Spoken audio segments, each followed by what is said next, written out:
एक नेपाल का मुद्दा चल रहा है, इधर जीएसटी का मुद्दा चल रहा है और एक टैरिफ का मुद्दा चल रहा है। सोशल मीडिया आपको लगता है कि एक खतरा भी है? बहुत लोगों ने कोशिश की है कि हमारी लोकतंत्रता के सिस्टम को डिस्टर्ब किया जाए, लेकिन ये हमारे देश के 140 करोड़ जो आज भारतीय हैं, सब अपने देश के लिए समर्पित हैं और सब देश के लिए एक जैसा सोचते हैं, इसीलिए भारत एकजुट खड़ा है। तो नेपाल या पड़ोस के देशों जैसे हालात कोई कितनी भी कोशिश कर रहे यहाँ पर पैदा हो नहीं सकते। पहले श्रीलंका, फिर बांग्लादेश और अभी जो है तो नेपाल, अब जो है इंडिया, इस तरह की बहुत सारी चीज चल रही है। जो देश का विकास है उसमें हमारा भी हिस्सा है। पिछड़े हुए गाँव से आकर के सीधा राष्ट्रपति भवन में वो सम्मान ले रहे हैं। गरीबी को मैंने जिया है। वो जो वेबसाइट की लोकेशन को लेकर बात चल रही है, उसके तथ्यों को लेकर के बात चल रही है, ऐसा कह रहे हैं कि वो म्यांमार का टाइम जोन दिखा रहा है, भारत में अपलोड हुई है और वो जो सारी चीजें उसमें लिखी हुई हैं उसको लेकर के भी सवाल उठा रहे हैं कि नेता होने के बाद भी विदेशों में जाकर भारत के बारे में सवाल बोलते हैं, भारत के लोगों के बारे में बोलते हैं कि इनको यहाँ पर सम्मान नहीं मिलता है। तो ये सब बातें देश को कमजोर करती हैं। तो एक सवाल मेरा जो था उसका आंसर नहीं है, मैं एक बार उसको रिपीट करना चाह रहा हूँ। ये विदेश की कुछ ताकत है जो भारत को लेकर लगातार गलत प्रचार और इस तरह के जो काम करते हैं। उनकी यात्रा हुई, ये मुद्दा कहाँ से आया, ये इसमें कितनी सच्चाई है, अगर वो बोल रहे हैं तो कहाँ से तथ्य उनको मिल रहे हैं? तो अगर वहाँ पर कोई गड़बड़ हो रही थी तो उनकी पार्टी के लोगों ने वहीं पर क्यों नहीं बताया? पहले ईवीएम थी, ईवीएम को आप दोषी ठहराते थे, अब एसआईआर को ठहराते हैं। मैं इन दोनों से बढ़कर एक बात कहना चाहती हूँ। उपराष्ट्रपति जी का चुनाव हुआ, छोटी सी वोटर लिस्ट थी और बैलेट पेपर था। तो जब आप वहां पर रक्षा नहीं कर पाए तो अब आप कौन सी ईवीएम को दोषी ठहराएंगे और कौन सी वोटर लिस्ट को ठहराएंगे? हमारे देश के दो ऐसे संस्थान जो हर किसी के हृदय में बिल्कुल जो फेथ वाली जो भावना वहां लेकर के रहते हैं, इनका इस तरह से सामने खड़े होकर के एक दूसरे से सवाल करना एक हेल्दी है। तो इसलिए ये बात सब पूरी भारत को समझनी होगी कि एसआईआर अभी बिहार में हुआ था, लेकिन पूरे देश में अभी जनगणना होनी है, एसआईआर होना है, क्योंकि डेटा ही किसी देश की एसेट्स है। तो ये तो पूरे देश में हो। तो अब ये तो इनकी बुद्धिमत्ता का सवाल है। अभी एक बिल्कुल ज्वलंत मुद्दा है वक्फ बोर्ड।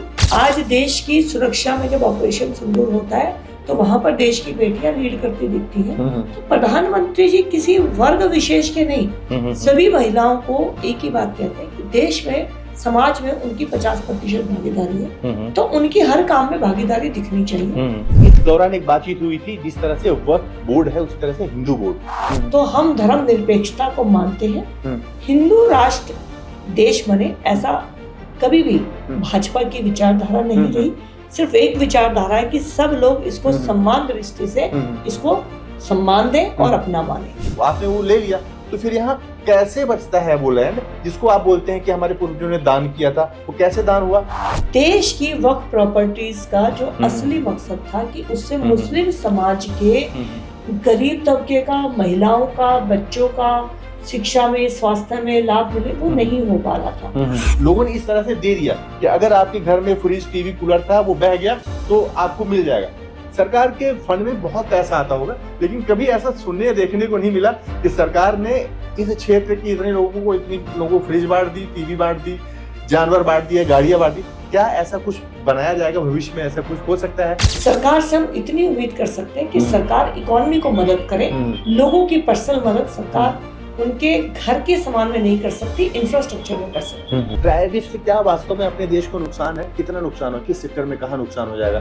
टैरिफ की समस्या जो अचानक आई है, डेफिनेटली चैलेंज होता है अचानक किसी समस्या का आना, लेकिन ये भारत की एक सक्षमता है, कुशलता है, भारत के लोगों की अपने देश के प्रति आस्था है, लीडरशिप की डायरेक्शन है कि हम चुनौती में अवसर ढूंढ लेते हैं। तो ये जो अमेरिका का टैरिफ है, ये शायद आज हमारे लिए चैलेंज है, लेकिन आने वाले 2047 के सपने को पूरा करने में मुझे लगता है यही सबसे बड़ा रामबाण है। नमस्कार, मैं सुनील सुधाकर पांडे और अभी मैं हूँ दिल्ली पश्चिम से सांसद कमलजीत शेरावत जी के साथ। दिल्ली की कुछ छोटी मोटी समस्याएं जो हैं वो तो आप बड़े अच्छे तरीके से सॉल्व कर ही लेती हैं। हम एक कुछ मुद्दों पे बात कर लेते हैं, जो कुछ वैश्विक मुद्दे हैं, हमारे देश के मुद्दे हैं, हमारे देश के लोगों के मुद्दे हैं। इस समय पर एक नेपाल का मुद्दा चल रहा है, इधर जीएसटी का मुद्दा चल रहा है और एक टैरिफ का मुद्दा चल रहा है। ये तीन जो है ना, तो हर किसी के बातचीत के दौरान है। हम सबसे पहले नेपाल की बात कर लेते हैं, क्योंकि हमारा सबसे पड़ोसी राष्ट्र है वो, हिंदू राष्ट्र है वो, और वहाँ की जनता और हमारे लोग के जो जनरेशन वाले हैं बहुत ज़्यादा एक दूसरे से कम्युनिकेट करते हैं। जनरेशन नेक्स्ट, जेन जी एक नया शब्द आया, उसके बाद जो वहाँ पे सारी चीज़ें हुई, अब सोशल मीडिया को लेकर के और हमारी जनरेशन को लेकर के हमारे देश में खूब चर्चाएं। आप युवाओं से बहुत कनेक्ट करती हैं, क्योंकि लगभग आप जो है तो हर जगह जाती हैं। सोशल मीडिया आपको लगता है कि एक खतरा भी है, या जिस तरीके से वो उपयोगी है, हर चीज में सहूलियत देता है, एक खतरा भी है, और हमारी जो जनरेशन है उससे कितना रिलेट कर पाती है, और भारत को लेकर भी कई तरह के मीम चल रहे हैं, उसमें भी थोड़ा सा लास्ट में बोलेगा। कि सबसे पहले तो भारत एक बहुत बड़ा लोकतंत्र देश है। बहुत लोगों ने कोशिश की है कि हमारी लोकतंत्रता के सिस्टम को डिस्टर्ब किया जाए, लेकिन ये हमारे देश के 140 करोड़ जो आज भारतीय हैं, सब अपने देश के लिए समर्पित हैं और सब देश के लिए एक जैसा सोचते हैं, इसीलिए भारत एकजुट खड़ा है। दूसरी बात आती है आपके देश की लीडरशिप। जो जेन जी का इशू नेपाल में आया, भारत में उससे विपरीत स्थिति है। हमारे देश के प्रधानमंत्री लगातार सोशल मीडिया पर युवाओं के साथ कनेक्ट रहते हैं और वो युवाओं को मोटिवेट भी करते हैं कि सोशल मीडिया आपकी लाइफ का बहुत जरूरी हिस्सा है, लेकिन इससे हमें क्या अच्छा करना है और मिलकर इसको देश के डेवलपमेंट में या खुद की सोसाइटी के लिए या खुद की फैमिली या खुद के कैरियर के लिए कैसे इसको उपयोगी बनाना है। प्रधानमंत्री जी परीक्षा पे चर्चा करते हुए नजर आते हैं। प्रधानमंत्री जी फिट इंडिया का मूवमेंट चलाते हुए नजर आते हैं। और प्रधानमंत्री जी कोई भी देश के लिए जब आह्वान करते हैं तो उसमें युवा, महिला, गरीब, किसान, दलित, आदिवासी, जो हर तरह की जो हमारी आप कहिए कंपोजिशन ऑफ पॉपुलेशन है उसको एड्रेस करते हुए नजर आते हैं। तो भारत सौभाग्य से हमारे नागरिक देश के लिए बहुत समर्पित है। और दूसरा सौभाग्य ये है कि हमारे प्रधानमंत्री जो आज देश को लीड कर रहे हैं वो सभी वर्गों में अपनापन रखते हैं, तो इसलिए उनके ऊपर भी लोगों का बहुत भरोसा है। तो नेपाल या पड़ोस के देशों जैसे हालात कोई कितनी भी कोशिश कर रहे यहाँ पर पैदा हो नहीं सकते। सोशल मीडिया पर ये फैलाया जरूर जा रहा है कि पहले श्रीलंका, फिर बांग्लादेश, और अभी जो है तो नेपाल, अब जो है इंडिया, इस तरह की बहुत सारी चीजें चल रही है।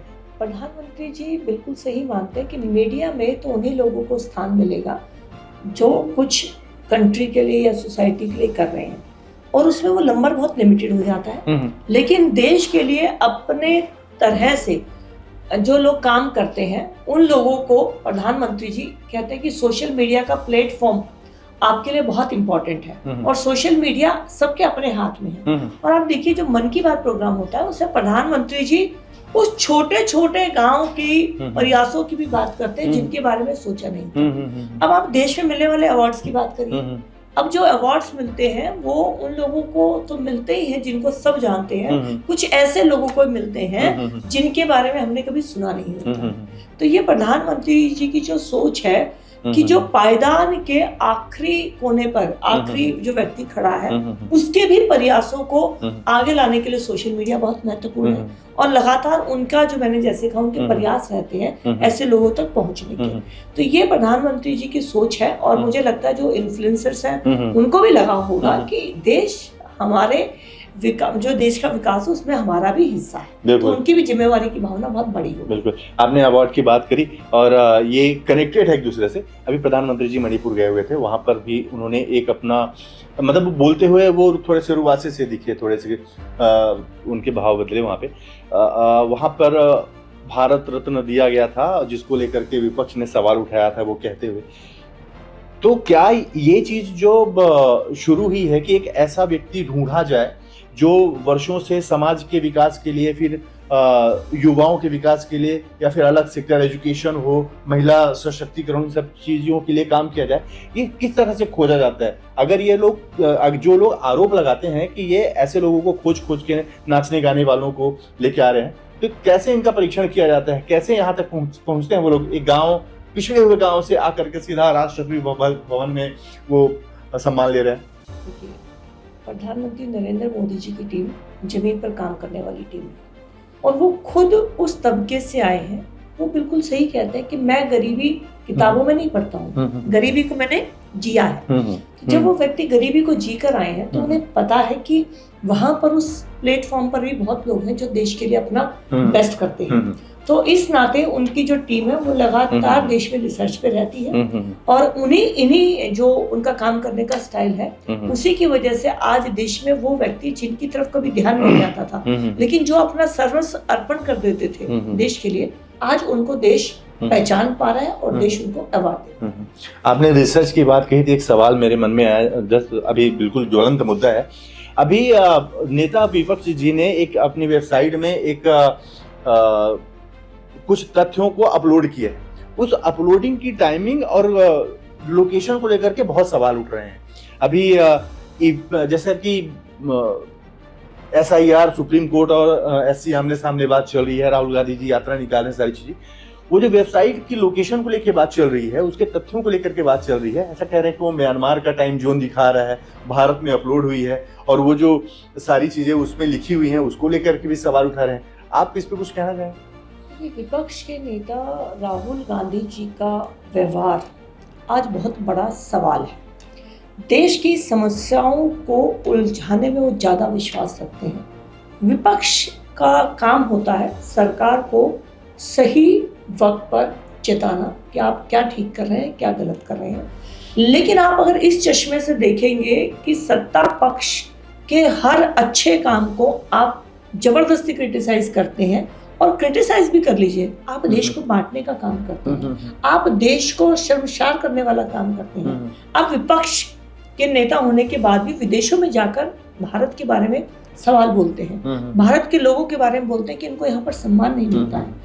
तो ये सब बातें देश को कमजोर करती हैं। पक्ष और विपक्ष किसी भी लोकतंत्र के दोनों बराबर के स्तंभ होते हैं, दोनों महत्वपूर्ण होते हैं, लेकिन आपका माइंडसेट क्या है, ये बहुत महत्वपूर्ण है। तो ये कोई पहला काम नहीं है जब नेता विपक्ष की तरफ से जो किया गया उसके ऊपर सवाल है। अनेक बार ऐसे हुए हैं, वो तो ऑपरेशन सिंदूर और सर्जिकल स्ट्राइक पर भी उन्होंने सवाल किया था, ऑपरेशन सिंदूर पे भी किया है। तो उनकी तो मुझे लगता है कि एक विपक्ष के नेता के रूप में भूमिका हमेशा ही बहुत बड़ा प्रशंसनीय है। बिल्कुल।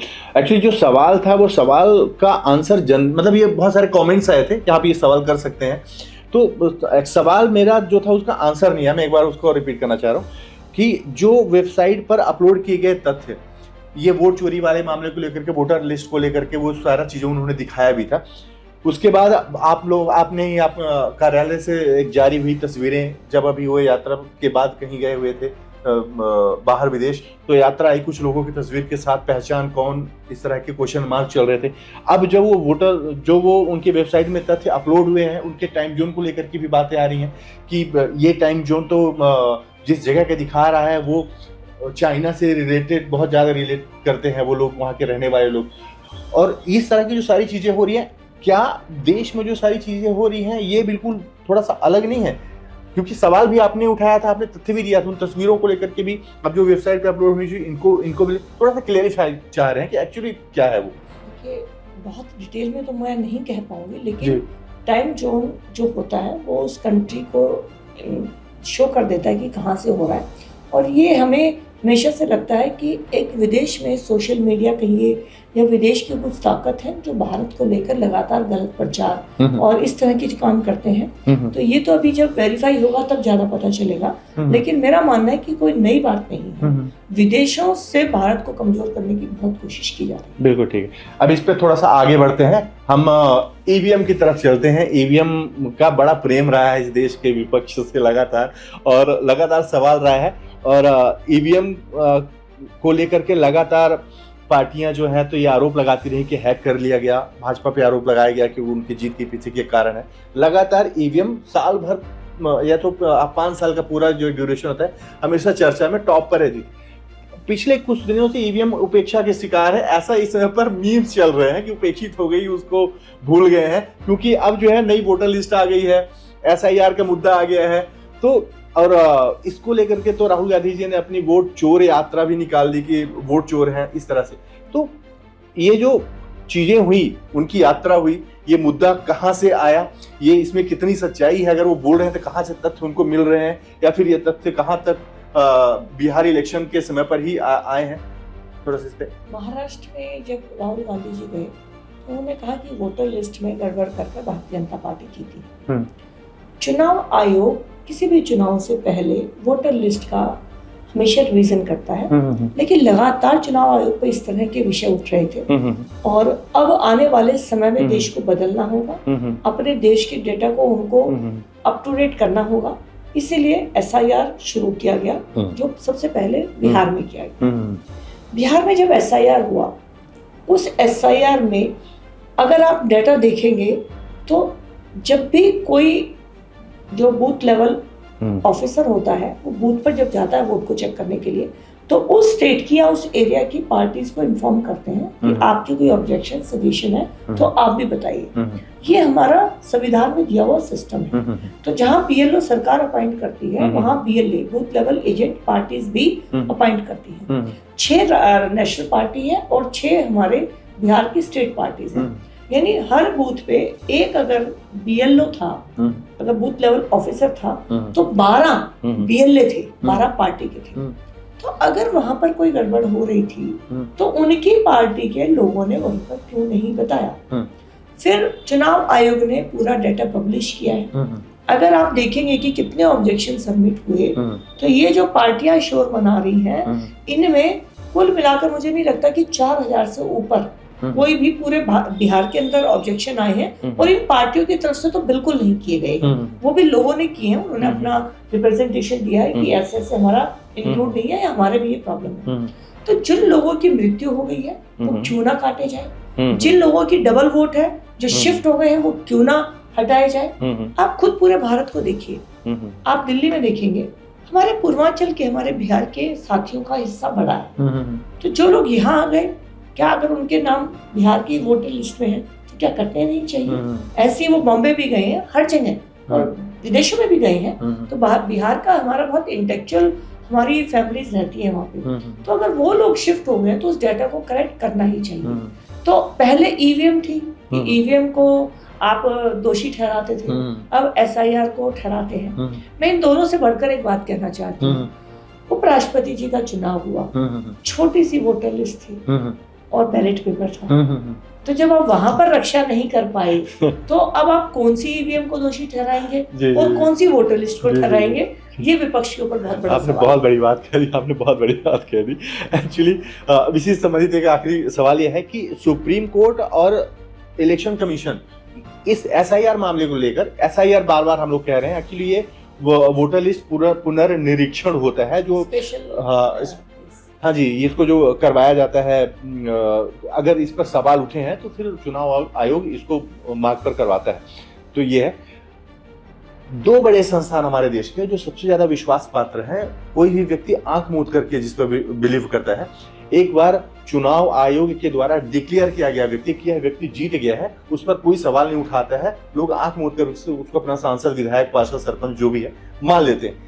न्यायालय भी वही है कि सुप्रीम कोर्ट ने जो कह दिया वो बहुत ज्यादा बिलीफ वाला है। अब ये दोनों संस्थान सिर्फ SIR वाले मामले पर, ये जो सारी चीजें हुई, वोटर लिस्ट अपलोड की गई, चोरी का आरोप लगाया गया, ये सारा सब कुछ हुआ, इसी दौरान ये दोनों संस्थान आमने सामने। मैं ये बात जानना चाह रहा हूं कि क्या हमारे देश के 2 ऐसे संस्थान जो हर किसी के हृदय में बिल्कुल जो फेथ वाली जो भावना वहां लेकर के रहते हैं, इनका इस तरह से सामने खड़े होकर के एक दूसरे से सवाल करना एक हेल्दी है, बिल्कुल ये हेल्थी माहौल है कि इससे थोड़ा तो नुकसान हो सकता है? आप विपक्ष की बुद्धिमत्ता के ऊपर देखिए, उनका किस तरह का लेवल है। उन्होंने लगातार पूरा ये जो सत्र था हमारा, मानसून सत्र चलने नहीं दिया। वो एक ही डिमांड करते रहे, SIR पे चर्चा करें, जबकि पता होना चाहिए कि पार्लियामेंट में आयोग के काम की चर्चा हो नहीं सकती, क्योंकि आयोग एक इंडिपेंडेंट अपनी एजेंसी है और सरकार अलग है। सरकार का जो हमारा स्पेशल, जो हमारा इंटेंसिव रिवीजन हुआ है, उसमें सरकार नहीं करती है, आयोग करता है। लेकिन उसकी चर्चा यहाँ पर कराई जाए, इसको लेकर पूरा सत्र नहीं चलने दिया।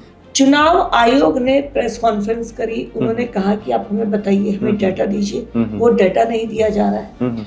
और एक उदाहरण के तौर पर बताना चाहती हूँ कि एक एग्जाम्पल कांग्रेस ने दिया कि वाराणसी के एक जगह का एड्रेस देते हुए उन्होंने कहा कि यहाँ पर 50 वोट मिली हुई है, बनी हुई है, और सबके पिता का नाम एक है, और जो वो पिता है उसके एक पुत्र की आयु 20 साल है और एक की आयु 65 साल है। उन्होंने एक ऐसा उदाहरण देते हुए कांग्रेस ने एक फैक्ट्स देने की कोशिश की। जब आप में से एक बड़ा मीडिया हाउस वहां पर पहुंचा तो पता चला कि वो एक मठ है, और मठ में जो भी व्यक्ति वहां पर रहने लगता है वो मठ के जो हमारे अधिकारी होते हैं उनको अपने पिता के रूप में स्वीकार कर लेते हैं, और उसमें वो 50 लोग रहते थे। तो बिना जांच किए वो लोग ऐसे ऐसे आरोप लगा रहे हैं। तो ये कांग्रेस का बहुत बड़ा सवाल है कि उनका काम सिर्फ आरोप लगाना है या तथ्यों को जांच के उसकी चर्चा करना भी है। तो चुनाव आयोग हो या कोर्ट हो, दोनों इस देश की बहुत बड़े स्तंभ है, और सरकार कभी भी चुनाव आयोग और कोर्ट दोनों को अपने परिधि में न ला सकती है, न लाने की कभी कोशिश प्रधानमंत्री नरेंद्र मोदी जी की सरकार ने की है। तो इसलिए ये बात सब पूरी भारत को समझनी होगी कि एसआईआर अभी बिहार में हुआ था, लेकिन पूरे देश में अभी जनगणना होनी है, एसआईआर होना है, क्योंकि डेटा ही किसी देश की एसेट्स है, तो ये तो पूरे देश में होगा। तो अब ये तो इनकी बुद्धिमत्ता का सवाल है। बिल्कुल बिल्कुल। अभी एक बिल्कुल ज्वलंत मुद्दा है वक्फ बोर्ड। वक्फ बोर्ड को लेकर के बीते दिन ही अभी सुप्रीम कोर्ट ने एक अंतरिम कुछ बात कही है, जिसको लेकर के उन्होंने कानून को रद्द करने, रोक लगाने की उन्होंने अपील करी थी। सुप्रीम कोर्ट ने कहा कि इसको सब कानून को रद्द नहीं किया जा सकता है। जिन बातों पर आपको या फिर जिन धाराओं पर आपको आपत्ति है उस पर हम चर्चा करेंगे। 2-3 चीजें उन्होंने कही। कलेक्टर वाला जो था उसको उन्होंने कहा कि कलेक्टर जो पहले था कि कलेक्टर ही सब कुछ देखेगा, वो अब नहीं है, कोर्ट जा सकते हैं। इसको लेकर के जो अपील करते थे वो लोग बहुत प्रसन्न है।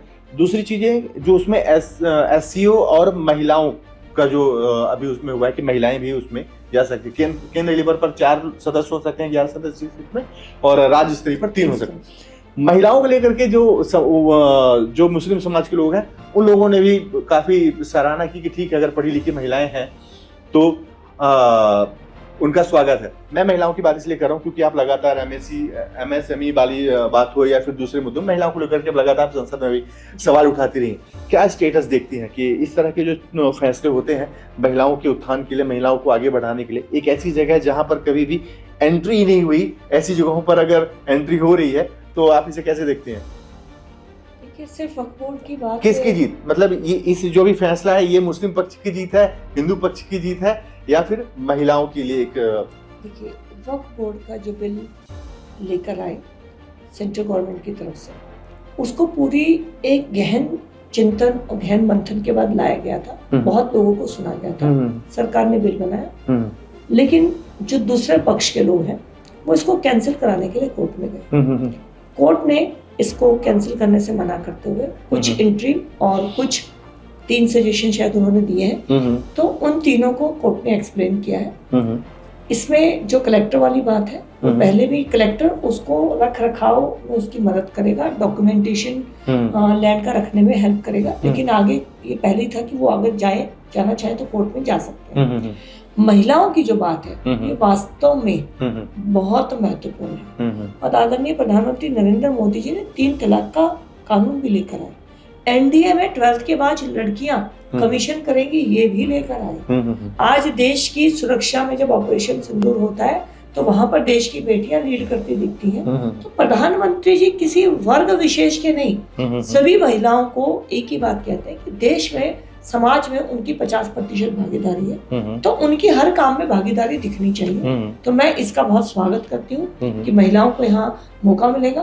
और ऐसा नहीं है, महिलाएं जिस फील्ड में जा रही हैं, सोफिया कुरैशी जी और व्योमिका जी दोनों हमारे देश को लीड कर रही थी, तो कमी कहीं लीडरशिप की या कहीं पे भी टैलेंट की नहीं है। जहाँ उन्हें मौका मिलेगा वो अपना परफॉर्म करेंगी, तो मैं इसका बहुत स्वागत करती हूँ। और वक्फ बोर्ड में जो ऑनरेबल कोर्ट ने जो सजेशन दिए हैं वो देश को, संरचना को समझते हुए अच्छा ही हुआ होगा, लेकिन बिल एप्लीकेबल रहेगा, ये भी बहुत खुशी की बात है। बिल्कुल, वक्फ बोर्ड की बात हमने की, तो एक बात और जो लगातार लोग उठा रहे थे, अभी नेपाल में भी जो चीज़ें हुई तो उसके बाद हिंदू देश की बात चली, और अब अपने यहाँ पर भी सोशल मीडिया में तो खास तौर पर चल ही रहा है कि हिंदू देश अब नेक्स्ट भारत। हिंदू देश ये अपील है, ये अपनी जगह पर है, लेकिन इस दौरान एक बातचीत हुई थी, जिस तरह से वक्फ बोर्ड है उसी तरह से हिंदू बोर्ड, सनातन बोर्ड की बात चली थी। सनातन बोर्ड को लेकर के बहुत सारी लोगों के दिमाग में कंफ्यूजन है। मैं चाहूंगा अगर आप उसको क्लियर कर पाए कि सनातन बोर्ड अगर बनता है तो उसमें क्या, उसके क्या आधार होंगे, उसमें उसको देश का उसमें कैसे फायदा होगा?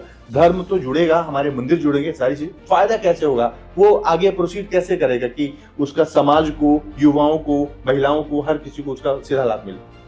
देखिए, सबसे पहले तो हमें समझना होगा कि 1947 में जब देश आज़ाद हुआ, उस समय पाकिस्तान ने खुद को मुस्लिम देश घोषित किया, लेकिन भारत ने धर्मनिरपेक्ष राज्य के रूप में खुद को स्थापित किया। आज भी देश के प्रधानमंत्री श्री नरेंद्र मोदी जी धर्मनिरपेक्षता में ही विश्वास करते हैं। भारत हिंदू राष्ट्र बने, प्रधानमंत्री जी इस बात की बजाय इतना कहते हैं कि इस देश के अंदर पूर्व से पश्चिम, उत्तर से दक्षिण जो भी रहे, वो भारत माँ की जय और देश की उन्नति में अपने सहयोग करने वाले एक विचारधारा के लोग। धर्म अलग होने से विचारधारा अलग नहीं होती। और जो यहाँ पर मुस्लिम लोग हैं, वो भी हमारी सोसाइटी का एक हिस्सा है, वो भी इस देश के नागरिक हैं। इसीलिए सबके हक बराबर है, ऐसा आदरणीय प्रधानमंत्री जी या हमारी देश में जो हमारी विचारधारा है उसका मानना है। तो हम धर्म निरपेक्षता को मानते हैं। हिंदू राष्ट्र देश बने, ऐसा कभी भी भाजपा की विचारधारा नहीं रही। सिर्फ एक विचारधारा है कि सब लोग इसको सम्मान दृष्टि से इसको सम्मान दें और अपना माने। रही बात जो सोसाइटी के अंदर बात चल रही है, देखिए ये भारत है, यहाँ पे सोशल मीडिया का बहुत बड़ा एक हिस्सा है जो अपने विचारों को रखता है, लेकिन उन विचारों को कानून में कितना स्थान दिया जा सकता है, ये सरकार अनेक बातों पर निर्भर रहकर सोचती है।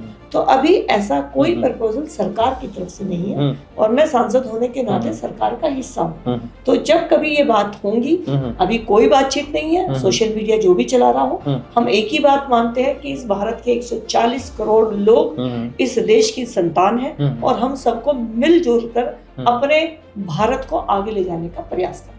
बिल्कुल। वक्फ बोर्ड को लेकर ही एक लास्ट ये है कि अभी जैसे पिछली बार भी वक्फ बोर्ड की जब बात चली तब भी और अभी जब सुप्रीम कोर्ट का कल एक अंतरिम में जो भी फैसला है उस पर, उसके बाद भी लगातार इस तरह से जिनसे भी हमने बात की, उन्होंने एक सवाल उन्होंने किया कि जो वक्फ बोर्ड है उसको लेकर के वो जो दूसरा पक्ष है वो उसका कहना है कि उनके पूर्वजों ने या उनके पुरखों ने जो दान में जमीन दे दी उसके संरक्षण का है, और उसके किराया फिर उससे जो भी अर्निंग होती है वो उनके समाज के लोगों के हित के लिए यूज किया जाता है। लोगों का सवाल ये है कि जब देश का बंटवारा हो गया, एक अलग राष्ट्र बन गया, यहाँ से लोग वहां जब चले गए, जहाँ गए वो भी तो लैंड भारत का ही था, आपने वो ले लिया, तो फिर यहाँ कैसे बचता है वो लैंड जिसको आप बोलते हैं कि हमारे पूर्वजों ने दान किया था? वो कैसे दान हुआ? ये थोड़ा सा सवाल है लोगों के जो मैं आंसर नहीं कर पा रहा हूँ। मैं चाह रहा था कि आप आगे बोलें। देखिए, देश को हम 75 साल में रिवर्स मोड में नहीं ले जा सकते जी। जो कानून बने हैं, जो व्यवस्थाएं बनी हैं, उनको कैसे देश के हित में आगे बढ़ाया जाए, यही सरकार की कोशिश है। वक्फ बोर्ड जब बना उसके अंदर अमेंडमेंट नहीं हुए तो सरकार ने उसके अंदर अमेंडमेंट किया। वक्फ की जो हमारी बनाने की है, तो बहुत पहले, हमारे संविधान बनने से भी पहले वक्फ बोर्ड बना हुआ था, लेकिन इसके अंदर जो अमेंडमेंट किए गए वो देश की वक्फ प्रॉपर्टीज का जो असली मकसद था कि उससे मुस्लिम समाज के गरीब तबके का, महिलाओं का, बच्चों का शिक्षा में, स्वास्थ्य में लाभ मिले, वो नहीं हो पा रहा था। आज हमें ये देखना होगा कि भारत में वक्फ की संपत्ति तीसरे नंबर पर है। हमारी रेलवे और इंडियन फोर्स के बाद तीसरे नंबर की वक्फ की प्रॉपर्टीज आती है, लेकिन इनकम कितनी आती है? कुल मिला के 2-2.5 करोड़। तो सरकार को अच्छे से पता है कि वक्फ संपत्तियों से मिलने वाली जो इनकम है उसको मुस्लिम समाज की भलाई के लिए खर्च करना है, लेकिन वो प्रॉपर्टी सुरक्षित रहे, वो लिस्टेड हो, उनसे सही किराया मिले, जिससे कि मुस्लिम जो हमारी कम्युनिटी के परिवार है उनके बच्चों के लिए स्कूल, उनके परिवार के लोगों के लिए हॉस्पिटल, छात्रावास, महिलाओं के लिए आगे बढ़ने के मौके दिए जा सके। तो सबको बिल्कुल क्लियर है, वक्फ बोर्ड की प्रॉपर्टी से जो इनकम होगी वो मुस्लिम समाज में ही खर्च होगी, लेकिन उसका संरक्षण करना और उसको व्यवस्थित करना सरकार का काम है। सरकार अपना ही काम कर रही है, वक्फ बोर्ड को खत्म करने की सरकार की कोई मंशा नहीं है। बिल्कुल बिल्कुल। आखिरी सवाल मेरा, पहला सवाल विदेश से था, ये था कि आखिरी सवाल विदेश पर ही टैरिफ पर समाप्त करूंगा। बीच में एक सवाल दिमाग में आया है बाढ़ को लेकर के। अभी पंजाब में बाढ़ आई बहुत ज्यादा, जिस तरीके से वहाँ पे पूरी फसल चौपट हो गई। जब मैं आ रहा था तो रास्ते में भी चर्चा थी, अब कार्यालय में भी उसी बात पे चर्चा चल रही थी। बाढ़ बिहार भी हर साल झेलता है, उत्तर प्रदेश के कई हिस्से में आते हैं, और इस बार हम हिमाचल प्रदेश, असम, हर जगह पर देख ही रहे, उत्तराखंड जैसे। सरकार का एक जहां पर फंड भी जाता है जो बाढ़ नियंत्रण या फिर जिस तरह से डिजास्टर कुछ भी हो, तो वहां पर देश भर से आता है कि आप जो भी वहां पे दान वान करेगा उसके लिए वहां पे फंड जमा होता है, लोगों के लिए उसमें काम आता है। पंजाब में जो चीजें हुई, अभी वहां पर हमने देखा कि वहां पर जो फिल्म इंडस्ट्री के लोग हैं या फिर जो भी वहां पे सक्षम लोग हैं, लोगों ने कई हजार की इन्होंने गद्दे दान किए, किसी ने फ्रिज दान की, किसी ने ट्रैक्टर दान किया, किसी ने भैंसे दान की। लोगों ने इस तरह से दे दिया कि अगर आपके घर में फ्रिज, टीवी, कूलर था, वो बह गया तो आपको मिल जाएगा। सरकार के फंड में बहुत पैसा आता होगा, लेकिन कभी ऐसा सुनने या देखने को नहीं मिला कि सरकार ने इस क्षेत्र के इतने लोगों को फ्रिज बांट दी, टीवी बांट दी, जानवर बांट दिए, गाड़ियां बांट दी। क्या ऐसा कुछ बनाया जाएगा भविष्य में? ऐसा कुछ हो सकता है कि जिस तरह से अब ये, क्योंकि इसको देख करके लोग एक आइडिया मान रहे हैं, ऐसा कुछ आइडिया आ सकता है कि ऐसा कुछ व्यवस्था की जो डायरेक्ट एक एक व्यक्ति को सीधा लाभ पहुंचे? देखिए, सरकार एक बहुत बड़ी संस्था है, ये सत्य है, लेकिन सरकार की जिम्मेवारी भी बहुत है, और सरकार की कोई अपनी पर्सनल इनकम नहीं होती। सरकार देश की जनता के द्वारा दिए गए अनेक तरह के टैक्सेस या अनेक तरह से जो उनकी इनकम जनता के द्वारा ही होती है, उसी से सरकार चलती है। तो सरकार हमेशा भी, जैसे प्रधानमंत्री श्री नरेंद्र मोदी जी ने भी, चाहे वो पंजाब के लिए है, उत्तराखंड के लिए है, पैकेज की घोषणा की है, बिहार के लिए भी जब कोई समस्या होती है, तो सरकार का काम करने का एक लिमिट होता है। इंडिविजुअल लोग अपनी कैपेसिटी से कुछ भी कर सकते हैं, क्योंकि उनके लिए कोई पैरामीटर नहीं होता, लेकिन सरकार एक पैरामीटर पर काम करती है। हर अपने राज्य के लिए काम करना सरकार की जिम्मेवारी है। इसीलिए सरकार जो भी निश्चित राशि होती है कैलकुलेशन करके देती है, और सरकार से हम इतनी उम्मीद कर सकते हैं कि सरकार इकोनॉमी को मदद करे। लोगों की पर्सनल मदद सरकार उनके घर के समान में नहीं कर सकती, इंफ्रास्ट्रक्चर में कर सकती है। बिल्कुल। आखिरी सवाल हमारा टैरिफ पर है। टैरिफ का मुद्दा पिछले काफी दिनों से गूंज रहा है। अमेरिका ने 50% टैरिफ लगा दिया, उसके बाद ब्रिक्स का मामला आ गया सामने, SCO समिट का मामला है, फिर भी क्वाड का भी आया। टैरिफ से क्या वास्तव में अपने देश को नुकसान है? कितना नुकसान हो, किस सेक्टर में कहाँ नुकसान हो जाएगा? जबकि हम बढ़ती हुई अर्थव्यवस्था है, हमारा GDP ग्रोथ से लेकर सारी चीजें सब कुछ आगे बढ़ रहा था। अगर ऐसा हो जाता, जैसे ट्रम्प, हालांकि अभी वो पलटी मार रहे हैं, वो कह रहे हैं कि भारत हमारा मित्र है, हो सकता है बदल जाए, उम्मीद भी है, लेकिन अगर 50% या उससे ज्यादा टैरिफ भारत में लागू हो ही जाती है, क्या नुकसान होगा, किस सेक्टर में होगा, और युवाओं को खासतौर पर कितना इससे नुकसान होगा? देखिए, आज देश आर्थिक गति में बहुत स्पीड से आगे बढ़ रहा है। हम कभी 11वें नंबर की इकोनॉमी होते थे, आज चौथे नंबर की इकोनॉमी बने हैं, और अगर मान लीजिए सब देशवासियों का जो लगन है वो उसी टेम्पो बना रहता है, तो हम आने वाले कुछ ही 1-2 साल के अंदर ही तीसरे नंबर की इकोनॉमी बन जाएंगे। टैरिफ की समस्या जो अचानक आई है, डेफिनेटली चैलेंज होता है अचानक किसी समस्या का आना, लेकिन ये भारत की एक सक्षमता है, कुशलता है, भारत के लोगों की अपने देश के प्रति आस्था है, लीडरशिप की डायरेक्शन है कि हम चुनौती में अवसर ढूंढ लेते हैं। जिस समय कोविड हुआ, उस समय हमने जिस देश में N जो हमारा 5 जो सेंट्रल गवर्नमेंट ने कम कर दिया, परचेजिंग पावर बढ़ गई, देश के अंदर स्वदेशी वस्तुओं का बनाने की सरकार की रफ्तार बढ़ी है, और उपयोग करने की लोगों की भावना बढ़ी है। देखिए, मेरा मानना है कि किसी भी देश के लिए सबसे बड़ी एसेट्स होती है मांग, डिमांड नहीं होती है। सप्लाई और डिमांड दोनों में अगर हम देखेंगे तो डिमांड जो है वो आपकी पॉपुलेशन पे डिपेंड करती है, और हमारे देश की पॉपुलेशन यानी डिमांड है। सप्लाई अगर मान लीजिए हमारी इधर उधर गड़बड़ हो रही है, बहुत कम समय में हम सप्लाई को स्वदेशी का नारा देते हुए, देश की क्षमताओं को उपयोग करते हुए हम कवर कर सकते हैं। तो ये जो अमेरिका का टैरिफ है, ये शायद आज हमारे लिए चैलेंज है, लेकिन आने वाले 2047 के सपने को पूरा करने में मुझे लगता है यही सबसे बड़ा रामबाण होगा, क्योंकि देश स्वदेशी की तरफ चल पड़ेगा।